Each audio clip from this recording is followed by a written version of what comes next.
இந்த வீடியோ பார்க்குற நெறைய பேரு டிஜிட்டல் கோல்டு வாங்கியிருந்திருப்பீங்க. ஸோ, அது வந்து ஏதாவது ஒரு ஃபின்டெக் ஆப் மூலமாவோ, இல்ல நம்ம யூஸ் பண்ற அந்த கூகுள் பே மாரியான ஒரு சில யுபிஐ ஆப்ஸ் மூலமாவும் வாங்கியிருப்பீங்க. ஸோ, இது எல்லாமே வாங்குறதுக்கும் இந்த கம்பெனிக்குமே ஒரு சம்மந்தம் இருக்கு. ஸோ, அத வந்து வீடியோக்குள்ளாடி பார்த்துடலாம். ஸோ, அந்த மாரி ஒரு தங்கத்துல ஊறிப்போன ஒரு கம்பெனின்னு சொல்லலாம் இந்த கம்பெனிய. அண்ட் நல்லாவே டிமாண்டும் இருக்கு. ஸோ, இந்த ஐபிஓ அனாலிசிஸ் தான் இந்த வீடியோல ஃபுல்லா பார்க்க போறோம். அண்ட் நம்மளோட வாட்ஸ்அப் சேனலோட லிங்க் டிஸ்கிரிப்ஷன்ல இருக்கு. அதில ஜாயின் பண்ணிக்கோங்க. இம்பார்ட்டன்ட் அப்டேட்ஸ் வந்து நான் அதில குடுத்துக்கிட்டே இருப்பேன். அண்ட் இப்ப வீடியோக்குள்ளாடி போயிரலாம்.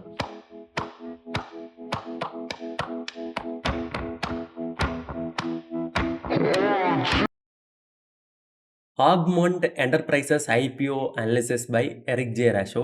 ஸோ, இப்ப இந்த ஐபிஓட டீட்டெயில்ஸ் பார்த்துடலாம். IPO opening date August 21, closing 25 and listing வந்து ஆகஸ்ட் 31 அண்ட் இஷ்யூ மெட்ரிக்ஸ் பார்த்தீங்கன்னா, பிரைஸ் பேண்ட் ரூ. 750லேருந்து ரூ. 778. Lot size 19 shares. Total size 825 கோடிகள். ஓகேங்களா?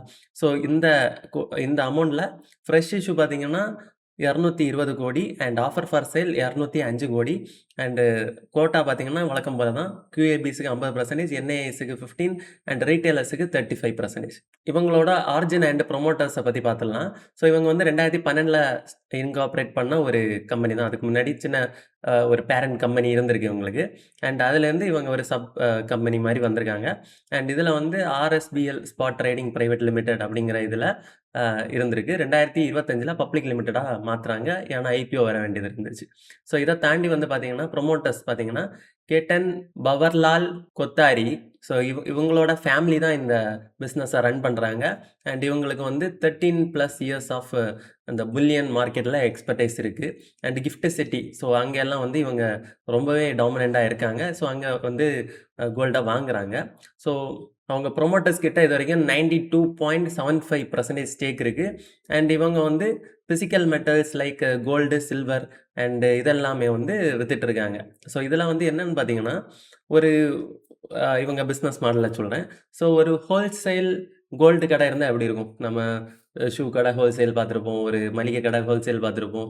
ஸோ, என்ன பண்ணுவாங்கன்னா, பல்க்கா அவங்க வாங்குறப்ப நம்ம வந்து கம்மி காசு குடுத்து வாங்குனா போதும். ஒரு பொருள் ஒரு முட்டையோட விலை வந்து ஒரு ரீட்டெயில் ஷாப்ல வந்து ரூ. 7 இருக்குன்னா, ஹோல்சேலா எடுக்கிறவங்களுக்கு ஒரு ரூ. 5க்கோ, ரூ. 6க்கோ கிடைக்கும். ஸோ, ரூ. 1 டிஃபரன்ஸ்ல விப்பாங்க. ஸோ, அதே மாரி தான் இந்த அ ஆ ஆர்குமெண்ட் கம்பெனி வந்து பார்த்தீங்கன்னா, ஹோல்சேலா கோல்ட செல் பண்ற ஒரு கம்பெனி தான்.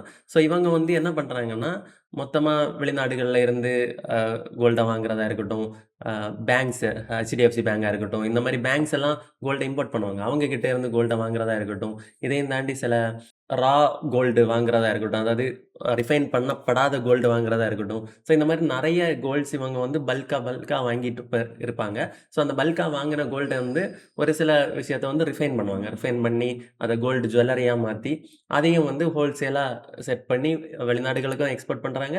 இந்தியாலயும் செல் பண்றாங்க. ஸோ, பெரும்பாலான நெறைய ரீட்டெயில் குட்டி, குட்டி ஷாப்ஸ் நெறைய நீங்க ஊருக்குள்ள பார்த்திருப்பீங்க. நெறைய கோல்டு கடை சின்ன, சின்ன கடையா இருக்கும். ஸோ, அவங்களுக்கெல்லாம் மேஜரா இவங்க தான் சப்ளையரா இருக்காங்க.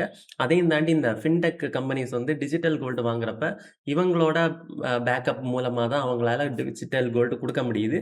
ஒருவேள அந்த டிஜிட்டல் கோல்ட்ல ஒருத்தவங்க எஸ்ஐபி மாரி பணம் கட்டிட்டே இருக்காங்கன்னு வச்சுக்கோங்களேன். ஸோ, அந்த ஒரு கோல்டு 1 கிராமோ இல்ல 1 பவுன் கோல்டு வந்துருச்சு. ஒரு சவரன் கோல்டு வந்துருச்சு அப்டின்னா, ஸோ அவங்க ஆர்டர் போட்டாங்கன்னா, இந்த கம்பெனி தான் அவங்களுக்கு சப்ளையே பண்றாங்க. ஓகேங்களா? ஸோ அந்த மாரி ஒரு பெரிய நெட்வொர்க் அண்ட் இவங்களோட ப்ராஃபிட் வந்து எப்படி வருதுன்னு பார்த்தீங்கன்னா, இவங்க 2 விதமா பிசினஸ் பண்றாங்க. ஸோ அத நான் சொல்றேன். ஸோ இப்போ வந்து அவங்க ப்ரமோட்டர்ஸ் வந்து இந்த ஐபிஓ லிஸ்ட் ஆனதுக்கு அப்புறம் வந்து 81.91% ஸ்டேக் இருக்கும். அண்ட் ரிமைனிங் வந்து 18% தான் மார்க்கெட்ல இருக்க போகுது. அண்ட் கோர் பிசினஸ் இப்ப தான் அவங்க எப்படி விக்கிறாங்க அப்படின்னு பார்க்கலாம். ஸோ ஃபர்ஸ்ட் 2 விஷயம். ஒண்ணு பி2பி அதாவது பிசினஸ் டூ பிசினஸ். அதான் ஃபர்ஸ்ட் சொன்னேன் இல்லையா, சின்ன சின்ன கடைகள், physical shops, unorganised shops, organised shops அப்படின்னு சொல்லிட்டு அப்படி லோக்கல் கடைகளுக்கு வந்து ஸ்ப்ளிட் பண்ணி டிஸ்ட்ரிபியூட் பண்றாங்க. 2வது வந்து நம்ம ரீட்டெய்லர்ஸ் நம்மள மாரி 1 கிராமோ இல்ல 1 பவுன், 1 சவரன் அப்படி வாங்குறவங்களுக்கும் குடுக்குறாங்க.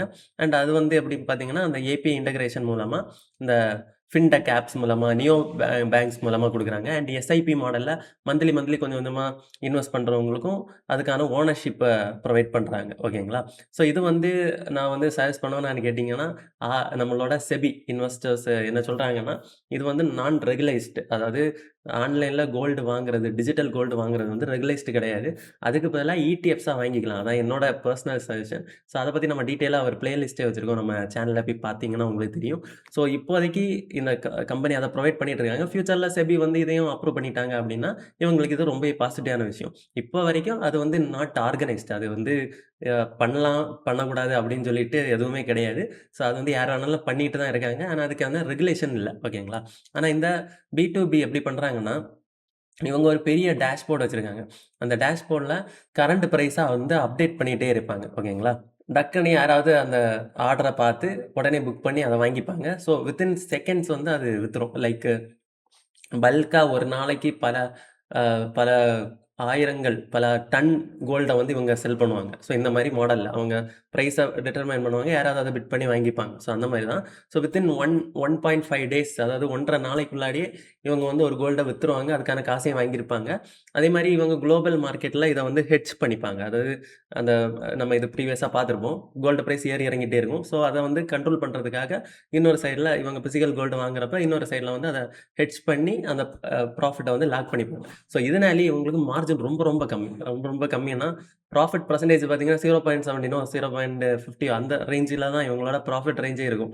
ஸோ அதனால இவங்களால பெருசா ப்ராஃபிட் பண்ண முடியாட்டாலும், நல்லாவே ரெவென்யூ ஜெனரேட் பண்ணியிருக்காங்க. அண்ட் முக்கியமா இவங்க என்ன பண்ணியிருக்காங்கன்னா, 20 டிஸ்டிங்க்ட் டெலிவரி நோட்ஸ் வந்து இந்தியால வச்சிருக்காங்க பிசிக்கல் டெலிவரிக்காக. ஸோ அதுனால இந்தியா ஃபுல்லா எந்த க க கம்பெனி வந்து கேட்டாலும், எந்த ஒரு கடைகள் கேட்டாலும் இவங்களால ஈஸியா சப்ளை பண்ணவும் முடியுது. அண்ட் இவங்க ஓனா மேனுஃபேக்சரிங் பண்ணி ப்ராசஸ் பண்றது கூட இவங்களால சப்ளை பண்ண முடியுது. அண்ட் இதனாலேயே 2026ல 1.14 ட்ரில்லியன் ட்ரில்லியன் கணக்குல இவங்க செல் பண்ணியிருக்காங்க. By and sell. ஆனா என்ன பிரச்சனைன்னா, இவங்க ப்ராஃபிட்டபிலிட்டி கம்மியா இருக்கனால, இவங்களோட ரெவென்யூ பார்த்தீங்கன்னா, ஜஸ்ட் 75 குரோர்ஸ் தான் ப்ராஃபிட்டே வந்திருக்கு 2024ல. 2026ல 348 கோடி தான் ப்ராஃபிட்டே வந்திருக்கு. இதுக்கு காரணம் ப்ராஃபிட் நல்லா தான் வருது. ஆனா, அவங்க விக்கிற அளவுக்கு வருதான்னு கேட்டீங்க, இல்ல. ஏன்னா, இவங்க வந்து நெறைய பல்க்கா விக்கிறாங்க. அதுலேருந்து சின்ன ப்ராஃபிட் வச்சிருக்கிறதுனால, பெருசா இவங்களுக்கு ப்ராஃபிட் வர மாட்டேங்குது. ஆனா அதிகமான சேல் நடந்துட்டு இருக்கு. அதுவும் ஒன் டேலயே அவங்க 1 1/2 நாள்லயே விக்கிறாங்க அப்டின்னா, ஒரு கோல்ட வாங்கி விக்கிறாங்கன்னா, திரும்ப அகைன் அத ஸ்டார்ட் பண்ணுவாங்க. பிட்ட ஸ்டார்ட் பண்ணுவாங்க. அப்டி சைக்கிள் முறையில ஒரு வருஷத்துக்கே ஒரு 200லேருந்து 300 வாட்டி 200 வாட்டி மேல அவங்க இத சுத்தி இந்த பணம் வந்து ரொட்டேட் ஆயிட்டே இருக்கிறனால தான், இவ்ளோ ட்ரில்லியன்னு காமிச்சுக்கிட்டு இருக்கு நமக்கு ஃபினான்ஷியல்ஸ்ல. அண்ட் டாமினன்ட்டா 5049 ஆக்டிவ் ஜுவல்லர்ஸ்க்கு இவங்க சப்ளை பண்ணிட்டு இருக்காங்க. அண்ட் பி2சி கஸ்டமர்ஸ்க்கு வந்து 54.93 மில்லியன் மைக்ரோ டிரான்சாக்ஷனும் நடந்துட்டு இருக்கு. இந்த ஃபண்ட வச்சு என்ன பண்ண போறாங்கன்னா, அவங்களோட வொர்க்கிங் கேபிட்டல யூஸ் பண்ண போறாங்க. அதாவது அவங்க கையிருப்பு காசு ரொம்ப கம்மியா இருக்கு. இப்படி டக்கு டக்குன்னு கோல்ட வாங்கி விக்கணும் இல்லையா? ஸோ அதுக்கான காசு கம்மியா இருக்கு. ஸோ அதனால அத யூஸ் பண்ண போறாங்க. அது மட்டும் இல்லாம கொஞ்சம் லோன்ஸையும் அடைக்க போறாங்க. ஃபைனலா பார்த்தீங்கன்னா, இந்த வரக்கூடிய அக்ஷய திருதி, ஸோ இந்த மாரி ஃபெஸ்டிவல் தீபாவளி சீசன் வரும்போது, இவங்களுக்கு வந்து நெறைய கோல்டு வாங்கி வைக்க வேண்டிய தேவை இருக்கிறனால, இந்த ஐபிஓக்குள்ளாடி வராங்க. ஃபர்ஸ்ட்டே பார்த்த மாரி இந்த ஃபினான்ஷியல்ஸ் 2024ல 75 கோடிகளா இருந்த ப்ராஃபிட் இப்ப 2026ல 348 கோடிகளா அதிகரிச்சிருக்கு. 114% சிஏஜிஆர் குரோத். ரொம்ப எக்ஸ்போனன்ஷியல் குரோத் தான். பட் இருந்தாலும் அந்த வால்யூம்ஸ்ங்கிறது ரொம்ப அதிகமா நடக்குது. அத கம்பேர் பண்றப்ப இது ரொம்ப கம்மி தான். ஆனா இவங்க வச்சிருக்கிற அமௌண்ட்ல நெறைய சைக்கிள் டக்கு டக்குன்னு கோல்ட வித்துட்டே இருக்காங்க. ஸோ அதனால இத வந்து ஒரு கன்சிடர் நம்ம கண்டிப்பா பண்ணலாம். பேலன்ஸ் ஷீட் பார்க்கும்போது அசெட்ஸ் பார்த்தீங்கன்னா 1627 கோடியா இருந்த அசெட் வந்து இப்ப 2229 கோடியா அதிகரிச்சிருக்கு. பாரோயிங்ஸும் அதே மாரி அதிகரிச்சிருக்கு. 1048 கோடிகள் வந்து கடன் வாங்கியிருக்காங்க. ஸோ அதுல தான் ஒரு குறிப்பிட்ட அமௌண்ட்ட வந்து இந்த ஐபிஓ மூலமா அடைக்க போறாங்க. அண்ட் நல்லாவே ரிட்டர்ன் ஆன் நெட் வொர்த்தும் வச்சிருக்காங்க. வேல்யூவேஷன் நம்ம கம்பேர் பண்றப்ப பிஇ வந்து நம்ம ஒரு அப்ராக்ஸிமேட்டா பார்த்தா 20 டைம்ஸ் அதிகமா இருக்கும் அப்படின்னு சொல்லிட்டு எக்ஸ்பெக்ட் பண்றோம். ஆனா, இவங்கள கம்பேர் பண்றதுக்கான லிஸ்டட் பியர்ஸ் கிடையாது. இவங்க ஒரு மோனோபோலின்னே சொல்லலாம் கிட்டத்தட்ட.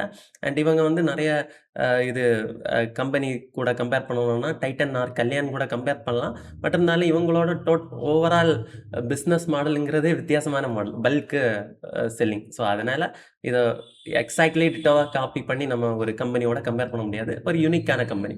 அண்ட் ஸ்ட்ரென்த்துன்னு பார்த்தீங்கன்னா, இவங்க பி2பி குடுக்குறதா இருந்தாலும் சரி, பிசினஸ் டூ கஸ்டமர்ஸ் குடுக்குறதா இருந்தாலும் சரி, அதில ரொம்பவே ஸ்ட்ராங்கா இருக்காங்க. அண்ட் 51% ஸ்டாண்ட் அலோன் ROE வச்சிருக்காங்க. ஹை பேரியர் இவங்கள மாரி பண்றதுக்கு யாராலயும் முடியாது. அதனால அது ஒரு பெரிய பாசிட்டிவா இருக்கு. அண்ட் வீக்னஸ்ன்னு பார்த்தீங்கன்னா, ப்ராஃபிட் மார்ஜின் 0.13 17 சொல்லியிருந்தேன். 0.13 அவ்வளோ கம்மியான ப்ராஃபிட் மார்ஜின் வச்சு தான் இவங்க பிசினஸ் பண்ணிட்டு இருக்காங்க. ஸோ ஒருவேள ஏதாவது இதில பிரச்சனைகள் ஒரு சின்ன சின்ன எரர்ஸ் இருந்ததுன்னா கூட, அவங்களால ஈஸியா இத நெகட்டிவா ப்ராஃபிட் லாஸ் ஆகுறதுக்கும் வாய்ப்பு இருக்கு. ஓகேங்களா? அதேமாரி ஆப்பர்ச்சுனிட்டின்னு பார்த்தீங்கன்னா, இந்த API இன்டகிரேஷன் அதாவது நம்ம இது எல்லாருமே டிஜிட்டல் கோல்டு வாங்குறது வந்து இவங்களுக்கு ஒரு பாசிட்டிவான விஷயமா இருக்கும். ஃபியூச்சர்ல இது அதிகமாயிட்டே இருந்துச்சுன்னா இன்னும் நல்லது. செபியோட ரெகுலேஷன் வந்துச்சுன்னா இன்னும் நல்லது. அதே தான் த்ரெட்டு. செபி வந்து ரெகுலேஷன் படி டிஜிட்டல் கோல்டு வாங்கக்கூடாதுன்னு சொன்னாங்கன்னா, இந்த மாரி கம்பெனிஸ்க்கு வந்து ஃபியூச்சர்ல அது பாதிப்பு ஏற்படுத்தும். அண்ட் கிரே மார்க்கெட் பிரீமியம் பார்த்தீங்கன்னா, 20% மேல இருக்கு. நல்ல லிஸ்டிங் குடுக்கும்னு எக்ஸ்பெக்ட் பண்றாங்க. ஸோ நானுமே இத லிஸ்டிங் கெயின்ஸ்க்காக அப்ளை பண்ணலான்னு இருக்கேன். அண்ட் உங்களுக்கு வேற ஏதாவது IPOஸ் வந்து இதுவரைக்கும் அலாட் ஆயிருந்துச்சுன்னா கமெண்ட்ல சொல்லுங்க. அண்ட் இந்த IPO நீங்க அப்ளை பண்ணுவீங்களா? மாட்டீங்களா? அப்படிங்கிறதையும் கமெண்ட்ல சொல்லுங்க. அண்ட் லாங் டெர்முக்கு பார்த்தீங்கன்னா, நம்ம வெயிட் பண்ணி தான் பார்க்கணும். ஏன்னா ரொம்ப தின்னான மார்ஜின்ல தான் இவங்க பிசினஸ் பண்றாங்க. ஒருவேள ஃபின்டெக்குக்கு வந்து இவங்களுக்கு நல்ல அப்ரூவல் கிடைச்சு செபியா வந்து அலோவ் பண்ணிட்டாங்க அப்படின்னா, அப்ப நான் கன்சிடர் பண்ணுவேன். அண்ட் உங்களுக்கு வந்து health insurance or term insurance தேவைப்பட்டுச்சுன்னா, டிஸ்கிரிப்ஷன்ல இருக்கிற நம்மளோட கூகுள் ஃபார்ம ஃபில் பண்ணுங்க. நானே பெர்சனலா உங்கள ரீச் பண்றேன்.